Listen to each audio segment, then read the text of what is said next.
better. He says Metro continues to build an intelligence-led security training and exercise program. The goal is to increase their ability to identify significant threats. Riders can report safety and security issues anonymously on Metro's Transit Watch app. A new list is out of the 20 most dangerous intersections in L.A., and Sepulveda and Sherman Way in Van Nuys is number 1. It's dangerous for cars and dangerous for people on bicycles or on foot. USC looked at LAPD data and found there were 47 crashes at this intersection last year. People who live in the area say they believe it. Well, it is a really busy intersection, so there's a lot of traffic. More traffic means more opportunities for collisions. She says she's seen a few wrecks here herself. She vividly remembers one of them. An SUV and a small car that they were, I guess, crossing. Of the 20 worst intersections in L.A., 6 are in Van Nuys. L.A. has a special name for the streets where most accidents happen, the High Injury Network. They use the network to try to identify places for safety improvement projects. In Van Nuys, John Baer, KNX 1070 News Radio. For breaking news, push alerts, plus podcasts like Motec on Money and KNX In Depth, download the radio.com app and favorite KNX. We are everywhere you are. Hundreds of Americans who are quarantined on a cruise ship that was plagued with the coronavirus, they're on their way home right now. That story coming up in about 2 minutes.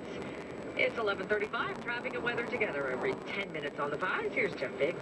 All right, so here's what we are seeing on this Sunday morning. Seeing a little bit of slowing right now on the southbound side of the 405 through the Sepulveda Pass as you make your way through the valley and then down into the Westwood area. Just seeing a little bit of heavy slowing there at the top, and then once you get past Sunset, it opens up pretty well. Then you get some more slowing on both sides of the 405, starting past the 10 in Culver City.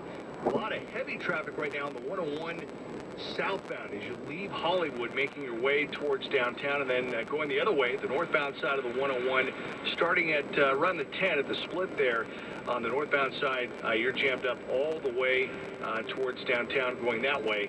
And also seeing some slowing on the 710 northbound in the East LA area.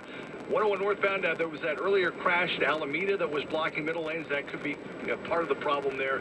And then right now in Downey, on the 5 southbound at Lakewood, a solo car spin out that is blocking the fast lane. You're on the brakes all the way past Garfield, so that is not a good spot.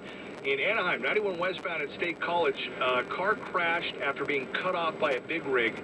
The CHP just ran a brake to help get that car off of the freeway, so that's good. And then finally in Seal Beach, southbound 405, Seal Beach Boulevard, there's a trash can in the carpool lane.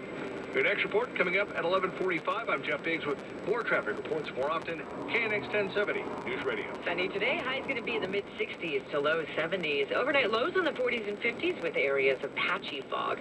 Tomorrow it's going to be a few degrees warmer. Currently, it's 68 degrees in Pasadena, 68 degrees also in Thousand Oaks, 63 degrees in Torrance.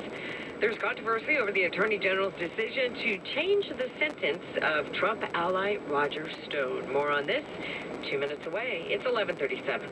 For all for details, visit bobsmithbmw.com/disclaimers. I'm Tim Smith, inviting you to lease a new BMW from Bob Smith BMW in Calabasas. Listen to this outstanding deal. Go where adventure leads you in a 2020 X3 S-Drive 30i sport activity vehicle. It's $429 a month over 36 months. There's $39.79 to its signing after a dealer contribution totaling $2,500. Discover your new BMW at Bob Smith BMW, just off the 101. So come visit Bob Smith BMW and see why it's called the ultimate buying experience. I want to thank the mayor of this great city, Mayor Bloomberg, for his extraordinary leadership. At a time when Washington is divided in old ideological battles, he shows us what can be achieved when we bring people together to seek pragmatic solutions. Not only has he been a remarkable leader for New York, he's established himself as a major voice in our national debate on issues like renewing our economy, educating our children, and seeking energy independence. President Obama and Mike Bloomberg have worked together on gun safety, on education to help every child in every community get ahead, and on ways to improve youth employment through skill training and mentoring. They share a commitment to making the American dream work for everyone. So, Mr. Mayor, I share your determination to bring this country together to finally make progress for the American people. I'm Mike Bloomberg, candidate for president, and I approve this message. Paid for by Mike Bloomberg 2020. It's 11:39. Hundreds of Americans have left a quarantine cruise ship that had been sitting off the coast of Japan. The State Department arranged charter flights to bring the stranded passengers back home, where they were going to be quarantined for 2 weeks until they test negative for the coronavirus. Dr. Anthony Fauci is with the National Institutes of Health. He tells CBS's Face the Nation that the World Health Organization has a team of experts headed to the epicenter of the outbreak, Wuhan, China, where they will assess the situation. Technically speaking, the WHO wouldn't be calling this a global pandemic, but it certainly is on the verge of that happening reasonably soon unless containment is more successful than it is right now. Canada, Hong Kong, and Italy are also making plans to rescue citizens